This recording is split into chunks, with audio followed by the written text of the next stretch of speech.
She said, "I'm going silent for a week. I need to see if you'll put in the effort." So I gave her exactly what she asked for. Distance. She broke after 2 days asking why I wasn't blowing up her phone. I said, "Because we're done." Hey viewers, before we move on to the video, please make sure to subscribe to the channel and hit the like button if you want to see more stories like this. Thanks. I thought what we had was real. Stable. Maybe that was my first mistake. For 3 years, I'd built my life around Qley, and I'd thought she was building hers around me. I was the reliable one. The one who remembered her allergy medication, who learned how to make her grandmother's pasta recipe just to see her smile, who never once forgot the anniversary of our first date. It was a Tuesday evening, and I was chopping vegetables for a stir-fry, our usual midweek rotation. The apartment smelled of ginger and garlic, a familiar, comforting scent. Qley was perched on a stool at the kitchen island, scrolling through her phone, her brow furrowed. The silence between us wasn't the comfortable kind. It was thick, charged with something I couldn't name. She'd been like this for days, a storm cloud in human form, giving one-word answers and sighing like the weight of the world was on her shoulders. "Everything okay?" I asked, wiping my hands on a towel. "You've been quiet since you got home." She didn't look up. "I'm fine." Classic Qley. I'd learned that fine was a war zone. I decided to press, gently. "Come on, Qley. Talk to me. Is it work? Did something happen with your mom?" She finally put her phone down, screen first, and fixed me with a look that was part exhaustion, part accusation. "It's just US, Mark. I've been thinking about us." A cold trickle of dread started in my chest. "What about us?" I kept my voice even, leaning against the counter. "Do you ever feel like, I don't know, like we're just going through the motions?" She gestured vaguely around our home, the one we'd painted together, filled with books we'd both read and photos from trips we'd taken. "Like this is all there is." I blinked, completely thrown. "What? No, this is our life. I love our life." And I meant it. The quiet nights, the shared jokes, the way her feet sought out mine under the covers in the middle of the night. It wasn't a raging inferno of passion every second, but it was a steady, warm fire. I thought that's what we both wanted. "See? That's what I mean." She let out a short, bitter laugh. "You're just content. You don't fight for it. You don't fight for me." My mind raced, scrambling for evidence to the contrary. I'd fought for her when her father was sick, handling all the logistics so she could just be with him. I'd fought for this apartment, dealing with the nightmare landlord. I fought for her happiness every single day, in 1,000 small ways. "Qley, that's not fair. Where is this coming from? Is this about me working late last week? Because I told you, that project is..." "It's not about one thing," she interrupted, her voice rising. "It's about everything. It's about the energy you put in. I feel like I'm the only one ensuring our emotional connection stays alive. I'm always the one initiating the deep talks, planning the exciting dates, thinking about our future." I stared at her, my stir-fry forgotten. "The future? We've been looking at rings 2 months ago. I had a savings account with a name on it that wasn't mine."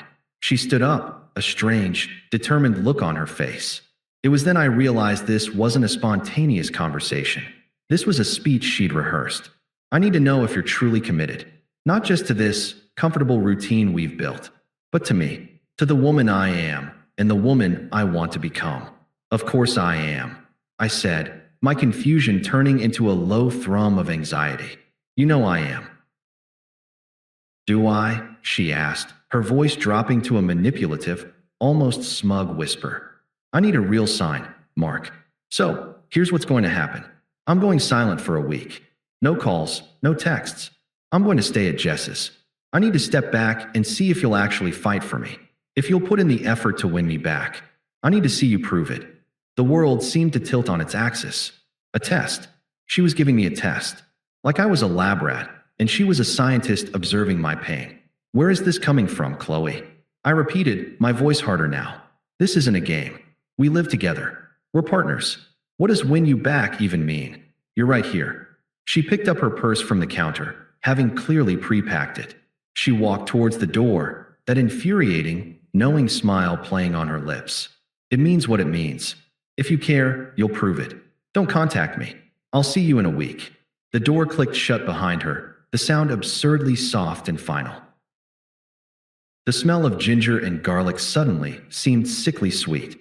I was left standing in our kitchen, the sizzle of the abandoned pan the only sound in the crushing silence. I looked around at the life we'd built, the life I was now apparently on probation from.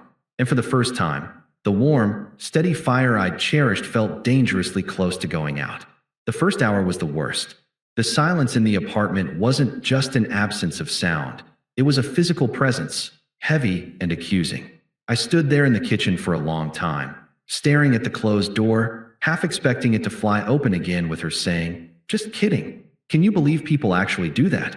It didn't. I turned off the stove, dumped the burnt vegetables and rubbery chicken into the trash, and scrubbed the pan with a fury that made my knuckles white. The mechanical action was a relief. It was something to do, something real in a world that had just tilted off its axis. That night, I didn't sleep. I lay in our bed, on my side, staring at the faint glow of the city through the blinds on her empty side.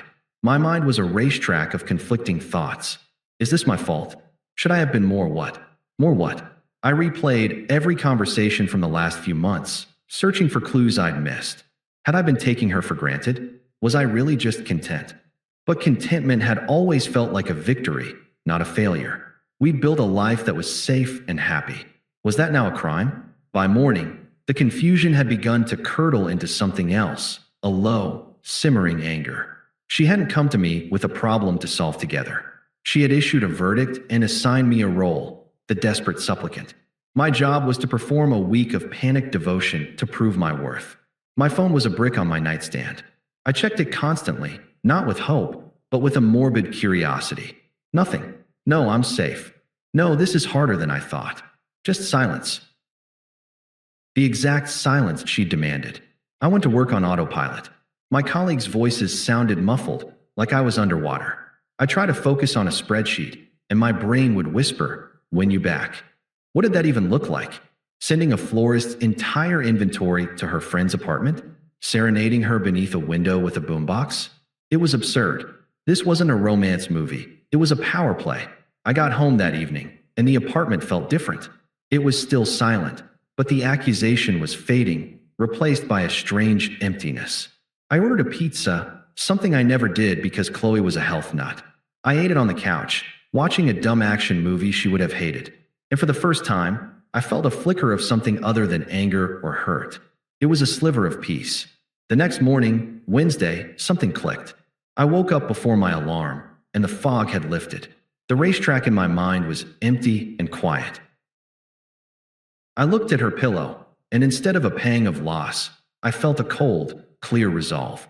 This wasn't about love. Love doesn't administer tests with pass/fail conditions that destroy the participant.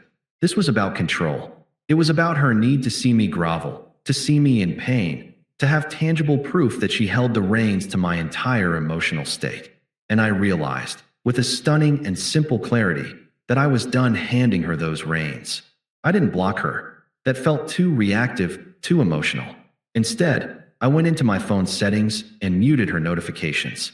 Her text would come in, but my phone wouldn't light up, wouldn't buzz, wouldn't shatter my peace. She wanted silence. She'd get it, but she wouldn't get the performance she craved. I went to the gym after work, a place I'd been neglecting. I put my headphones in, cranked up the music, and pushed until my muscles burned and my mind was blissfully empty. It felt good. It felt like reclaiming something. Afterward, I felt clean, tired in a good way. I took a picture of the sunset from the gym's window, a brilliant splash of orange and purple, and posted it to my Instagram story with no caption. It was a normal, pleasant moment from my life. My life. I was in the locker room, wiping down my face, when my phone vibrated with an incoming call. Not a notification, a call. I pulled it out of my pocket. Qley. The muted setting didn't stop the ringtone. I watched her name flash on the screen. My heart didn't leap. My stomach didn't clench. It just was. I let it ring. It went to voicemail. A second later, it started ringing again. Insistent. Panicked. This time, I swiped to answer. I didn't say hello. I just waited. Her voice was a rushed, frantic torrent in my ear. Hello? What are you doing? I remained silent, walking towards a quieter corner. Mark? Are you there? Why is your Instagram so normal? She demanded. her tone shifting from panic to indignation.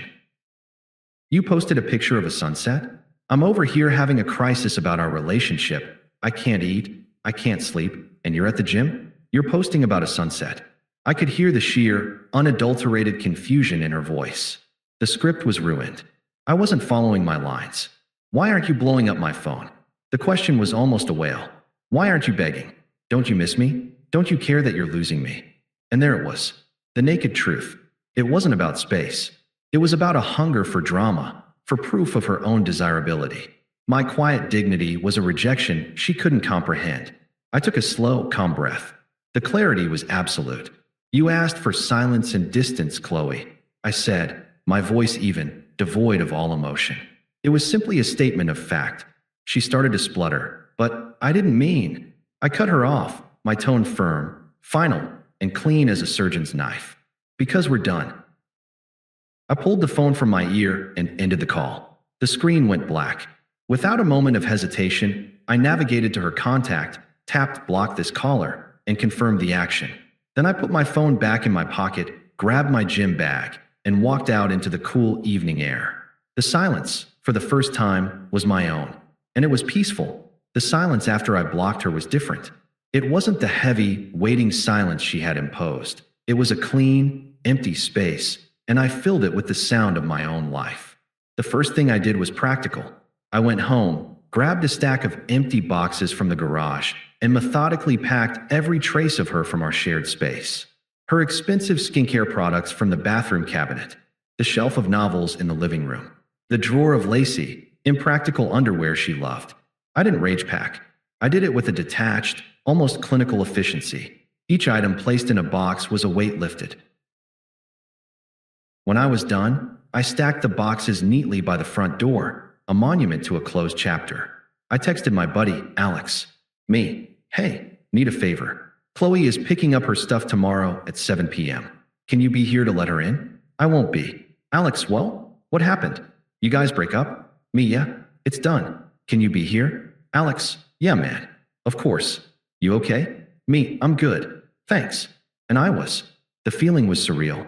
I'd expected a gaping wound, but instead, I felt a profound sense of relief, like I'd finally put down a heavy burden I didn't even know I was carrying. Her test hadn't broken me. It had broken the illusion I'd held of our relationship. I saw the dynamic for what it was now, and I wanted no part of it. I threw myself into the parts of my life I'd let slide. I dedicated more time to work, and 2 weeks later, my boss called me into his office. Mark, the clarity and focus you've shown on the Henderson account, it's been noticed. The promotion is yours. It was a senior analyst position, something I'd been working toward for 2 years. The raise was significant. I felt a flush of pride that was entirely my own. It had nothing to do with her. I reconnected with friends I drifted from, the ones Qley had subtly deemed not couple friends. I started going to the rock climbing gym again, a hobby she'd always rolled her eyes at, calling it juvenile. I bought a new set of paints and spent a Saturday afternoon messily recreating a landscape on a canvas, something I hadn't done since college. My life was becoming louder, more colorful, and entirely my own. Meanwhile, Qley's world was getting smaller and more chaotic. The karma wasn't a dramatic, movie-style crash. It was a slow, psychological unraveling, and I heard about it in pieces from the grapevine. My friend, Sarah, who had a soft spot for drama, called me a month in. You will not believe what Qley is telling people, she said, her voice a mix of outrage and fascination. Oh yeah, I asked, stirring a pot of pasta on my stove. I was perfectly calm. She's telling everyone you had a nervous breakdown and abandoned her during a crucial relationship test she designed to save you both. She's playing the martyr, Mark. It's insane. I chuckled, a dry, genuine sound. Let her talk, Sarah. People who matter know the truth. And they did. The initial wave of sympathy for her began to recede as more details leaked out. When people heard the actual story, she gave him the silent treatment for a week to see if he'd beg, and he just ended it. The reaction was universally a raised eyebrow and yeah, that tracks. Her narrative was too twisted, too obviously self-serving. Then the attempt to reach me began. It started with a text from an unknown number, 2 days after the promotion. Unknown number. I heard about your promotion. Congratulations. I always knew you had it in you. We should talk. I stared at it for a moment, then blocked the number. There was no anger, just a mild annoyance, like swatting a fly. The next week, a voicemail from a different number. Her voice was thick with fake tears. Mark, it's me. Please. I'm not doing well. I miss you so much. It was a stupid mistake. I was scared. Can we just please talk? I'm sorry. She was sobbing by the end. It sounded performative. I deleted it and blocked that number, too. The attempts became more unhinged. She followed my public Instagram story from a Finsta account, a picture of me and the guys at a baseball game.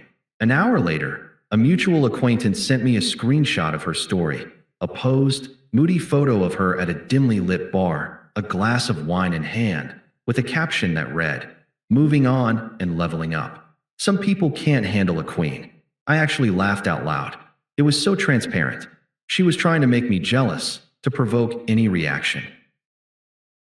She was throwing pebbles at a fortress, and the walls didn't even shudder. The most significant attempt came through Mark, a mutual friend who had always been a little in awe of Qley. He asked to meet for a beer, and I agreed, knowing what was coming. We sat at a corner table in a low-key bar, and he fidgeted with his coaster, unable to meet my eyes. Look, man, he started, his voice strained. I probably shouldn't be doing this, but Qley's not good. She's a mess. She cries all the time. She misses you. She knows she messed up. It was just a stupid test. Don't you think you're being a little harsh? It's been over 2 months. I took a slow sip of my IPA, completely unbothered. This was the flying monkey phase, and I was ready for it. I'm not responsible for her feelings anymore, Mark, I said, my voice calm and even. But she designed a test I couldn't pass without losing my self-respect. I continued, cutting him off gently but firmly. I chose self-respect. It's really that simple. He opened his mouth to argue, but I gave him a small, final smile. The topic is closed. How's your job going? Still enjoying the new project? He blinked, thrown by the abrupt subject change. He stammered for a moment about work, and the tension dissolved. I had drawn a boundary, not with anger, but with an immovable calm. He wouldn't be trying that again. I left the bar that night feeling lighter than ever. Her desperation was no longer my problem. Her tears were not my responsibility. The game was over, and I had walked off the field without ever looking back at the scoreboard. I was free. 6 months. It felt like a lifetime and no time at all. The person I was in that kitchen, staring at a closed door, was a stranger to me now. My life had a new rhythm, one built entirely on my own terms. The promotion had come with a significant raise, which I'd used to move into a modern, light-filled apartment with a view of the city skyline. It was mine. Every book on the shelf, every piece of art on the wall, was a choice I'd made for myself. The peace was palpable. I was sitting in the grind, a coffee shop near my new place that had become my weekend office. Sunlight streamed through the large windows. I was deep in a code review, a half-finished latte at my elbow, the world comfortably tuned out. I was, for lack of a better word, happy. A shadow fell over my table. I glanced up, expecting a waitress. It was Qley. She was trying hard to look put together, a sleek black coat, heels, but it was a fragile facade.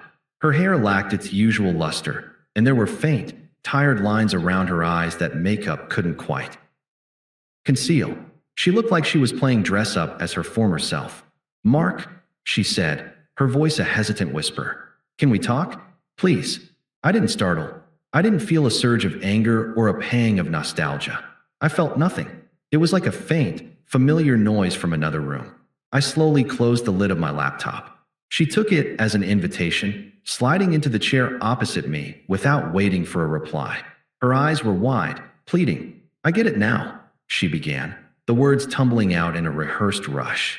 "It was a mistake. A stupid, childish game. You've proved your point. You've punished me enough. You can stop now." I remained silent, just looking at her. My calm seemed to agitate her.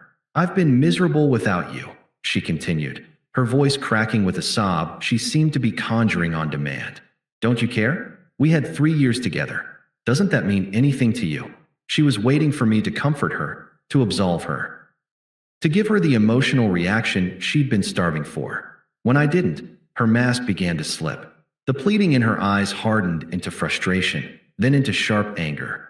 So what? You're just going to sit there? She snapped, her voice losing its performative tremor. You're just going to throw everything we had away because of one little thing? One test. That was my cue. I leaned back in my chair, my posture relaxed, my hands resting calmly on the table. I looked at her not as an ex-lover, but as a curious specimen of a person I once knew.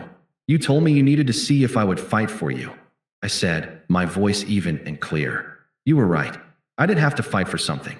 She leaned forward, a flicker of hope in her eyes. This was what she wanted to hear, a confession of struggle. I held her gaze. I had to fight for my peace. And I won. The hope in her eyes died, replaced by blank confusion. You asked for a week of silence to see if I cared. I continued, the ghost of a smile on my lips. It took me 2 days to see that I didn't. Not like that. Not in the way your games required. She opened her mouth to protest, but I kept going, my tone conversational, as if discussing the weather. That person you were testing? The one who would jump through your hoops and beg for your approval? He's gone. You made sure of that. And honestly, I owe you a thank you. Her face was a mask of stunned disbelief. A thank you. The silence was exactly what I needed to hear myself think again.